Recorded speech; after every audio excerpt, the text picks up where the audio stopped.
Bonjour à tous, nous nous retrouvons pour cette première séance de corrigé d'exercices sur le chapitre équations différentielles, une séance dans laquelle nous traiterons d'exercices liés à des équations différentielles linéaires du premier ordre, à coefficients constants et homogènes, hormis pour le tout dernier exercice où on verra un cas non homogène mais avec un énoncé guidé.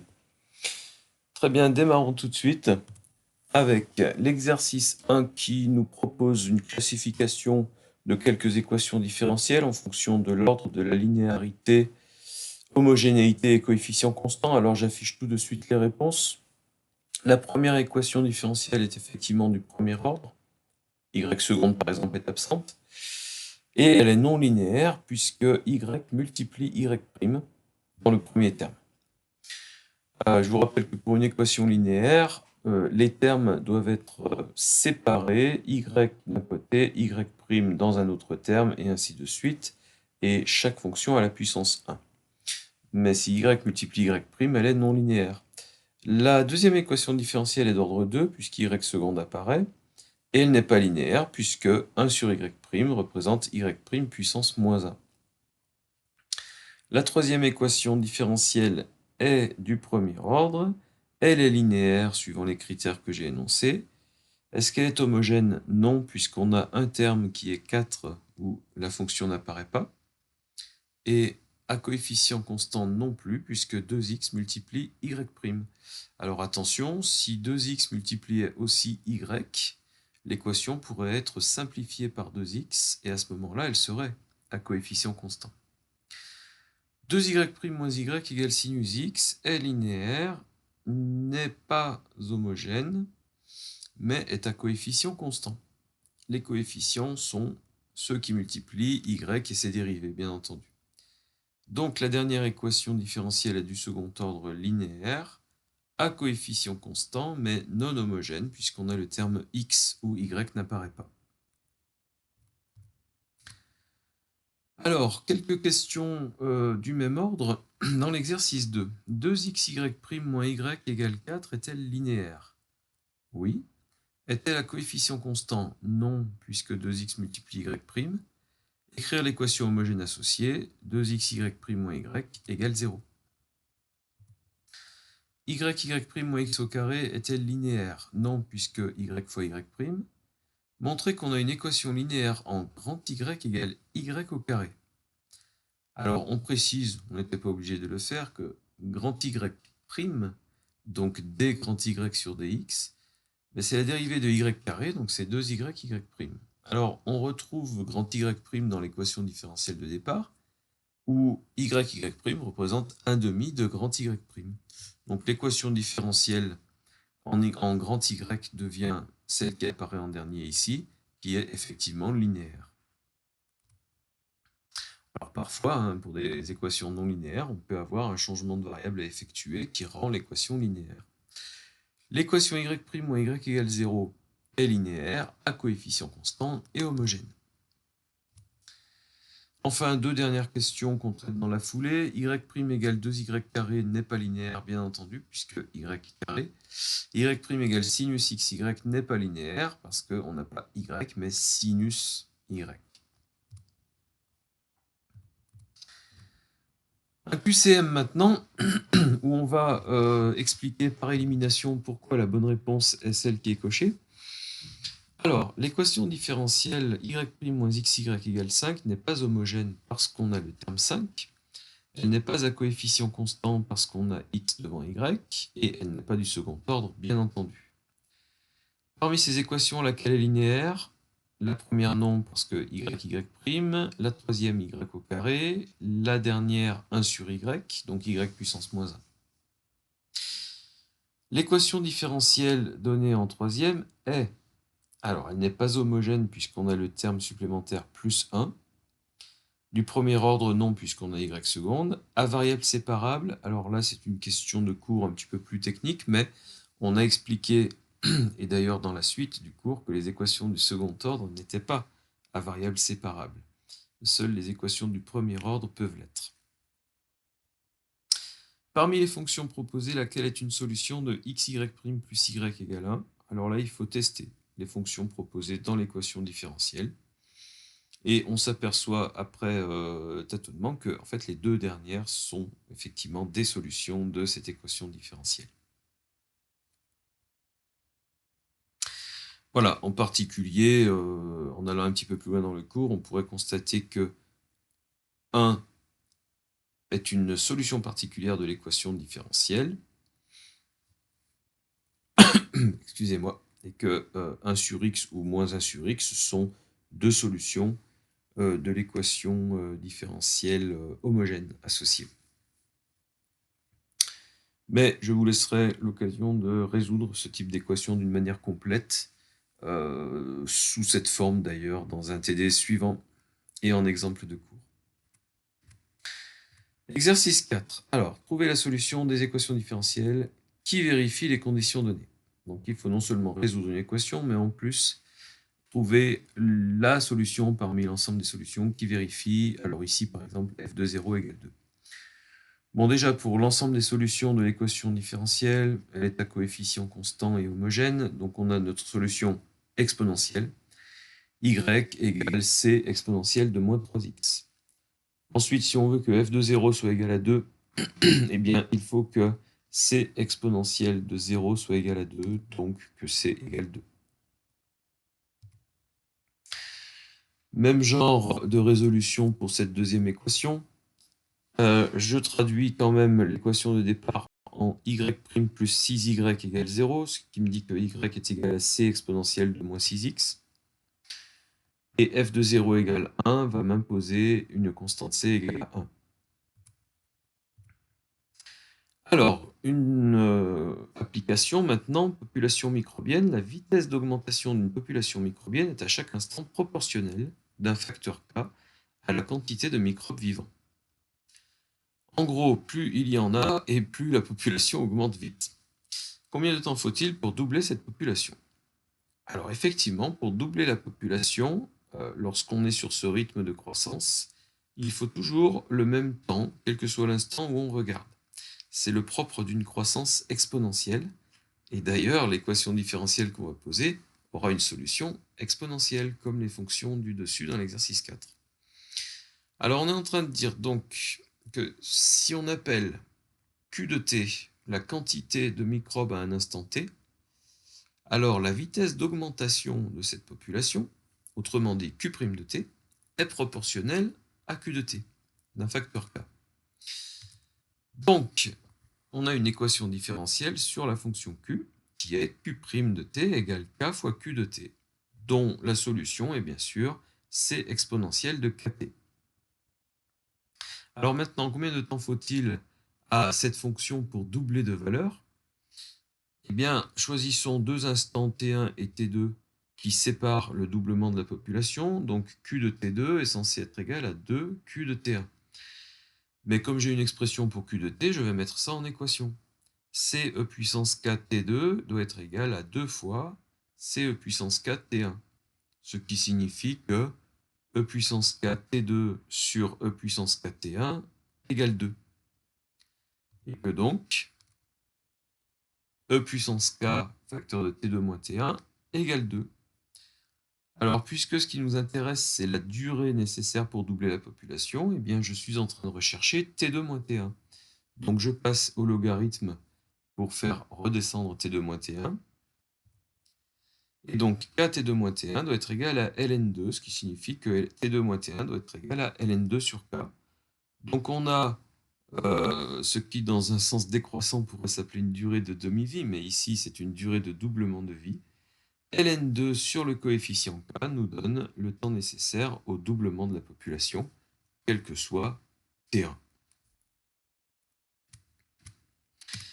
Exercice 6, cette fois-ci je parle d'un rythme de refroidissement.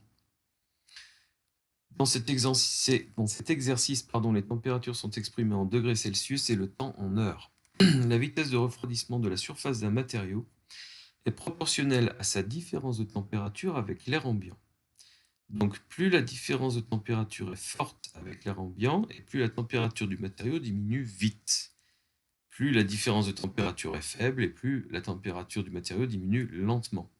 Alors évidemment, on se place dans une situation où le matériau est plus chaud que l'air ambiant.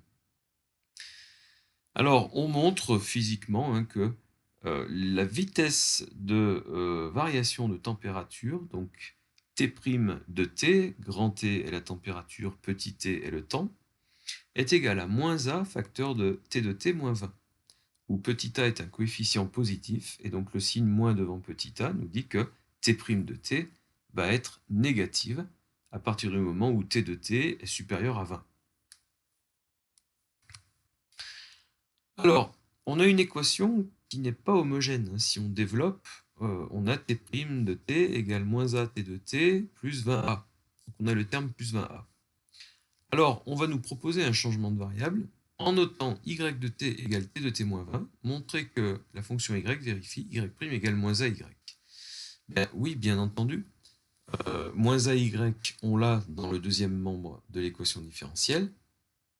Pourquoi est-ce que t' peut être remplacé par y'? Parce que si je dérive t de t moins 20, j'obtiens t' de t. Donc y' de t est égal à t' de t, effectivement. Donc y' égale moins ay, et donc je peux écrire la solution générale en y égale c exponentielle de moins at. Et donc, comme t de t est égal à y de t plus 20, t de t est égal à c exponentielle de moins at plus 20. Application numérique, on constate que t de 0 égale 100 et t de 0,25 égale 60. Trouver les valeurs des constantes présentes dans l'expression trouvée en question 3, puis écrire l'expression définitive t de t. Alors, on va tout simplement reporter les valeurs qu'on nous donne dans la question 3 dans les formes qu'on a trouvées pour t de t. Alors d'abord, t de 0 égale 100 va impliquer, grâce à l'expression de t, c plus 20 égale 100. Donc on a la valeur de c. Maintenant, t de 0,25 égale 60 nous dit que c exponentielle de moins 0,25 à plus 20 égale 60. Connaissant la valeur de c, qui vaudra 80, on en déduira la valeur de petit a. Donc on va finir la résolution ici, où on se retrouve à connaître l'exponentielle de moins 0,25a, et bien entendu, on passe au logarithme. Moins 0,25a vaut donc ln de 0,5, c'est-à-dire moins ln de 2. Et donc, petit a est égal à ln de 2 sur 0,25, c'est-à-dire 4 ln de 2. Voilà, donc dans cette application numérique, t de t est égal à 80 exponentielle de moins 4t ln 2 plus 20, une formule qui nous donne la température du matériau à chaque instant, en comptant, donc, comme on l'a dit en haut, t en secondes, je crois, et la température en degrés Celsius. Non, le temps en heures, pardon. Exercice 7 et dernier exercice, la vitesse d'un objet relié à un parachute suit l'équation différentielle mv' plus kv égale mg. Alors, on en a touché un mot dans l'introduction au chapitre, dans le document numéro 1 des équations différentielles. Effectivement, on a un parachute. Bon, cette fois-ci, on oriente l'axe des y vers le bas, suivant la figure. Et il se trouve que la relation fondamentale de la dynamique nous dit que masse fois accélération est égale à moins kv, c'est-à-dire une force de frottement qui s'oppose au vecteur vitesse, et ici plus mg, puisque l'axe des y est choisi orienté vers le bas, et donc le poids va être compté positivement. L'accélération étant v', on obtient effectivement cette équation différentielle. Donc m, bien sûr, est la masse totale du système, g est le coefficient d'accélération de la pesanteur, bien entendu. Montrer qu'il existe une fonction constante, solution particulière de cette équation différentielle. Cette équation, donc manifestement, ne serait pas incompatible avec le fait que le parachutiste ou l'objet se déplace à vitesse constante, donc descende à vitesse constante. Alors, si vraiment v doit être une fonction constante, alors v' vaut 0. Est-ce que c'est possible? Il faudrait que kv soit égal à mg, et donc que v soit égal à mg sur k, qui effectivement est une constante. Donc effectivement, ça fonctionne avec une fonction particulière que je note ici v0, mg sur k.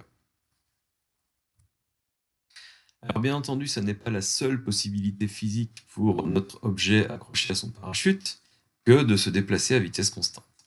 Déterminer maintenant l'ensemble des solutions de cette équation différentielle. Alors, on va s'occuper de l'équation homogène. Donc, mv' plus kv égale 0. La solution de l'équation homogène est la solution exponentielle, c exponentielle de moins k sur mt. C'est exactement ce qu'on a fait depuis le début des exercices de ce TD. Et on en profite pour anticiper un petit peu sur la suite du cours en disant maintenant, la solution générale de cette équation qui n'était pas homogène puisqu'il y avait terme supplémentaire mg, eh bien, va être de forme VH plus V0. Et on verra pourquoi dans la suite du cours. Voilà, donc la solution générale est une fonction de ce type-là. C exponentielle de moins k sur mt plus mg sur k. Alors, on va aller un petit peu plus loin dans l'exercice, mais gardons donc cette expression en mémoire. Donner la solution de l'équation différentielle si on suppose la vitesse initiale nulle, v de 0 égale 0. Donc on nous donne une condition initiale. Il faut qu'à t égale 0, la vitesse soit égale à 0. Alors, je peux revenir en arrière pour regarder l'expression de v de t. Si je veux parler de v de 0, eh bien j'ai c exponentielle de 0, donc c, plus mg sur k. Et donc il faut que c plus mg sur k soit égal à 0. v de 0 égale 0. Donc c égale moins mg sur k. Et donc je peux réécrire v de t en factorisant par mg sur k qui apparaîtra cette fois-ci dans les deux termes. mg sur k, facteur de 1 moins exponentielle de moins k sur mt. Calculer la vitesse limite du système, c'est-à-dire la limite de v de t quand t tend vers l'infini. Alors on imagine que c'est un parachutiste donc, qui saute d'un avion. Il acquiert une vitesse très importante. Au bout d'un moment, il ouvre son parachute et donc sa vitesse va décroître. C'est exactement ce qui se passe avec l'expression générale qu'on vient de trouver ici, bien que, et là justement j'en profite pour regarder la situation, on part d'une vitesse initiale égale à 0 ici. Donc ça serait le cas si on partait d'une vitesse initiale importante et on n'aurait du coup pas tout à fait la même expression, mais à partir d'une vitesse initiale nulle, je vous disais une bêtise il y a 2 secondes, le système personne ou objet parachute va accélérer et atteindre une vitesse limite. Alors, quand t tend vers l'infini, E puissance moins k sur mt tend vers 0, moins k sur m étant un coefficient négatif. Et donc, l'ensemble tend vers mg sur k, qui va représenter la vitesse limite de notre parachutiste. Alors, je précise au fait que si le parachutiste avait au départ une vitesse importante, puis qu'il ouvre son parachute, l'expression de la fonction serait à ce moment-là différente, mais la vitesse limite serait à nouveau mg sur k. Au bout de, alors petite faute de frappe, au bout de combien de temps le système atteindra-t-il 90% de sa vitesse limite? Alors on a vu qu'il partait d'une vitesse nulle, il accélérait progressivement, cette fonction-là est une fonction croissante, jusqu'à atteindre, ou plutôt à la limite, une vitesse de mg sur k. Alors, au bout de combien de temps il atteint 90% de sa vitesse limite? Sa vitesse limite étant mg sur k, il faut que ce facteur soit égal à 90%, c'est-à-dire à 0,9. Et donc il faut que l'exponentielle soit égale à 0,1. Donc on aura quand même assez vite fait de trouver la valeur de t qui peut faire en sorte que cette exponentielle soit égale à 0,1. En passant au logarithme, moins k sur mt doit être égal à ln de 0,1, c'est-à-dire moins ln10, et donc t doit être égal à m sur k, ln10. Voilà. Ensuite, avec une application numérique, on pourra calculer un temps effectivement associé à cette atteinte de 90% de la vitesse limite. Voilà, je vous remercie d'avoir suivi cette séance de corrigé d'exercice. Je vous donne rendez-vous pour les prochains corrigés sur la deuxième partie du cours. Petite particularité, le cours numéro 2 sera suivi des TD 2 et 3. Donc 2 TD séparés pour des équations un petit peu plus compliquées dans le TD3 que dans le TD2.